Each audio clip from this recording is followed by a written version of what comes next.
নমস্কাৰ, মই জ্যোতি গগন।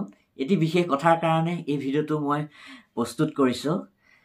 এটা সময় আছিল যিটো সময়ত মানুহৰ ঘৰত টিভি নাছিল, টেলিফোনটো দূৰে কথা, টিভি নাছিল, কিন্তু সেইখিনি সময়ত মানুহৰ ঘৰে ঘৰে এটা বস্তু আছিলে। সেই বস্তুটো হৈছিলে ৰেডিঅ'ৰ মাধ্যমেৰে মানুহে মনোৰঞ্জন লৈছিলে।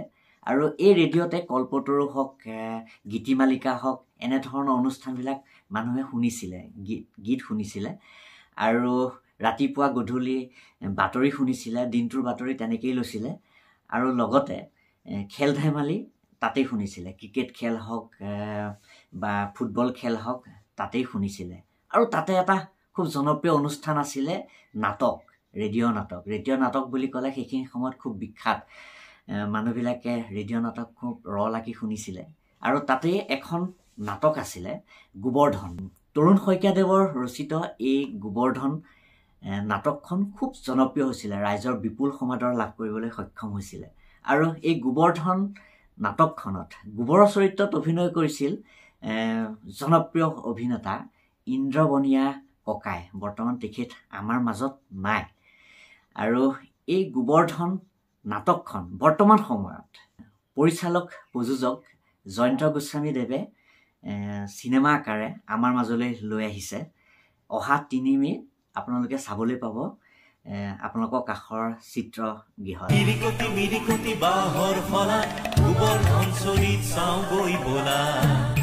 আৰু এই গোবৰ্ধন চৰিত্ৰ চিনেমাখনত গোবৰ চৰিত্ৰত বৰ্তমান অভিনয় কৰিছে আপোনালোকৰ সকলোৰে চিনাকি জনপ্ৰিয় অভিনেতা নেত্ৰকাই খ্যাত অৰুণ হাজৰিকা ককাইদেৱে। আৰু লগতে মইনাৰ চৰিত্ৰত অভিনয় কৰিছে স্বাগতাই। আৰু অন্যান্য চৰিত্ৰত আছে চেতনা বাইদেউ আছে, প্ৰতিভা বাইদেউ আছে, সুজিত শৰ্মা আছে, গুণদা বাইদেউ আছে। আৰু লগতে এটি চৰিত্ৰত ময়ো কৰিবলৈ সুবিধা পাইছিলোঁ।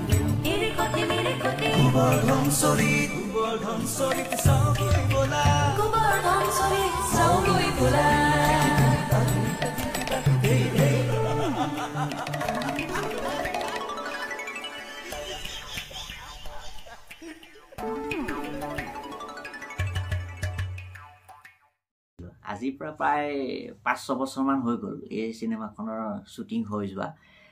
বৰ্তমান এইখন ছবিগৃহলৈ আহিছে। অহা 3 মে'ত আপোনালোকে চাবলৈ পাব। গতিকে আপোনালোক সকলোকে অনুৰোধ জনাম যাতে আপোনালোকৰ কাষৰ ছবিগৃহলৈ আহে আৰু এই চিনেমাখন উপভোগ কৰে। আৰু এইখিনিতে এটা কথা কওঁ, এই চিনেমাখন সম্পূৰ্ণ নিভাঁজ গাঁৱৰ পৰিৱেশত শ্বুট কৰা হৈছিলে। আৰু তেনেকুৱা এটা কাহিনী।